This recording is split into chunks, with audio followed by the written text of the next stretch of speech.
জাহান্নামের মালিকও তুমি, জান্নাতের মালিকও তুমি। তুমি আল্লাহ যদি খুশি হয়ে আমাকে জাহান্নামও দাও, আমার আপত্তি করার কোনো অধিকার নেই। আল্লাহ বলতেছে, বান্দা জাহান্নামে গেলে তুই পুড়ে যাবি, তোর কষ্ট হবে। বান্দা বলতেছে, আল্লাহ কষ্ট শুধু আমার হবে না, তোমারও হবে। আল্লাহ বলে, বান্দা তুই পুড়বি জাহান্নামে, আমার কষ্ট কেন হবে?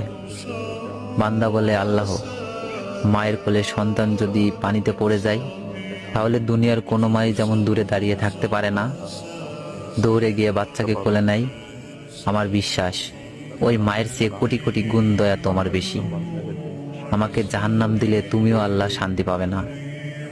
আল্লাহ বলে, বান্দা এই দলিল তুই কই পাইলি? বান্দা বলে, আল্লাহ আমাদের জাতির পিতা ইব্রাহিম আলাইহিস সালাম তোমার প্রেম বুকে নিয়ে যখন নমরুদের চুলায় পড়ে গেল, তার আগেই তুমি